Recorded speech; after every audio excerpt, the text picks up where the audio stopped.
இன்னைக்கு எபிசோடில் என்னாச்சுன்னா, நம்ம விஜய்க்கு காலில் அடிபட்டிருக்கும். ரீசன் நம்ம ரீனா கால் ஆக்சிடென்ட் பண்ணியிருப்பாங்க.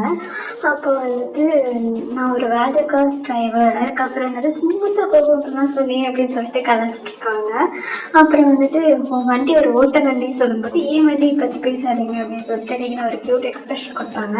அது கொஞ்சம் நல்லாயிருக்கும். அதுக்கப்புறம் சரி என்ன சாப்பிடணும் அப்படின்னு கேளுங்க அப்படின்னு சொல்லும்போது அவங்க சொல்லுவாங்க, என்ன தெரியுமா சொல்லுவாங்க, எனக்கு ஒன்று சாப்பிட போல இருக்குன்னு சொல்லிட்டு உப்புமான்னு சொல்லுவாங்க.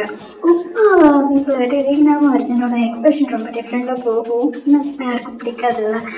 சரி எனக்கு உப்புமா ரொம்ப பிடிக்கும் அப்படின்னு சொல்லும்போது எனக்கு நான் அதுக்கு ரீனா சமைச்சு சாப்பிட்டதே இல்லை அப்படின்னு சொல்லிட்டு சொல்லுவான்.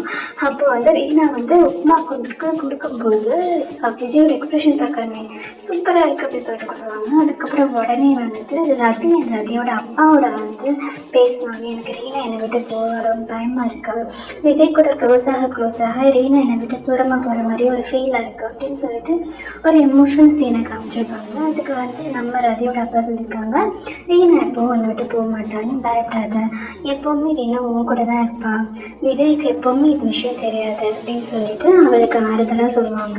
எல்லாத்துக்கும் காரணம் யாருன்னா, மெயின் காரணம் வில்லன் யாருன்னா நம்ம ரதியோட அப்பா தான். அது ரதிக்கு மட்டும்தான் தெரியலன்னு நினைக்கிறேன். பட் ரீனாவும் விஜய் சேர வேண்டியதுங்கிறது நம்மளோட இது முக்கியமான விஷயம். நெக்ஸ்ட் என்ன ஆகும்னா, ரதி ரிசப்ஷனில் இருந்தாங்க. அப்போ ராக்கியை கூப்பிட்டுட்டு ரீனா எங்கே அப்படின்னு கேட்பாங்க. ராக்கி சொல்லுவான், ரீனா நீங்கள் தான் நம்ம உங்களுக்கே தரல, எனக்கு எப்படி தெரியும் அப்படிங்கிற மாதிரி கேட்போம். அதுக்கப்புறம் ராக்கி சொல்லுவோம், இல்லை ரீனா நான் சொன்னால் கேட்க மாட்டேன்னு சொல்லும்போது கால் பண்ணி எடுன்னு சொல்லுவாங்க. உடனே நம்ம ராக்கியோட லவர் கால் பண்ணுவாங்க. லவ் கால் பண்ணிவிட்டு நீ எங்கே இருக்க அப்படின்னு கேட்கும்போது நான் மீட்டிங்கில் இருக்க சொல்ல நம்ப மாட்டாங்க. அப்போ நீங்கள் ரதி நம்ம ஹாய் சொல்லுன்னு சொன்னோடனே அவங்க ஹாய் அப்படின்னு சொன்ன உடனே மறுபடியும் ராக்கி கிட்டே ஃபோன் கொடுத்துட்டு என்ன தப்பிங்க அப்படின்னு சொல்லிட்டு மறுபடியும் கேட்போம். ஒரு செல்ஃபி எடுக்கிற மாதிரி ஒரு கான்வர்சேஷன் கொண்டு போவாங்க.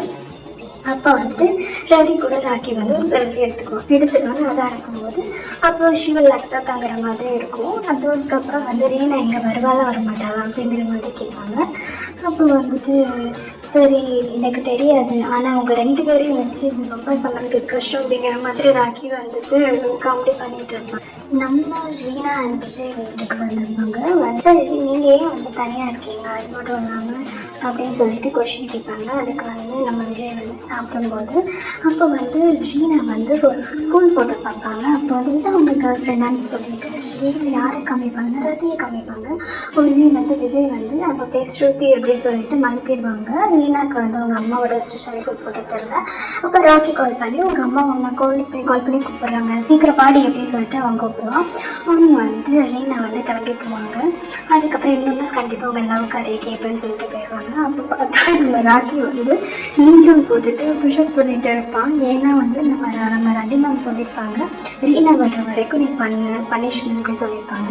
அப்போ ராக்கி நல்லா பண்ணுற உனக்கும் உங்கள் அம்மாவுக்கு என்னை பார்த்தா எப்படி தெரியும் அப்படின்னு சொல்லிட்டு கம்ப்ளைண்ட் பண்ணுவாங்க. அப்போ ரீனா ரதி கிட்ட நான் உங்களுக்கு தெரியுமா, நான் ஆக்சிடென்ட் ஆகிடுச்சு, எனக்கு விஜய் சார் அடிபட்டுச்சு தெரியும் ராக்கி சொன்னாங்க. அப்புறம் சரி நான் நீ ஏன் அங்கே இப்போ விஜய் வீட்டுக்கு போகிறேன் அப்படின்னு சொல்லிட்டு நம்ம ரதி கேட்பாங்க. அப்போ நான் ஏன் போகக்கூடாது, எனக்கு பர்சனல் லைஃப்பில் நான் யார் கூட போகணும், யாரை மீட் பண்ணணும், யாரை சந்திக்கணுங்கிறதுக்கு சொல்கிறதுக்கு நீங்கள் யார், என்னோடய பர்சனல் லைஃப்பில் நான் இப்படி வேணால் இருப்பேன்னு சொல்லிட்டு கிளம்பி போயிடுவாங்க.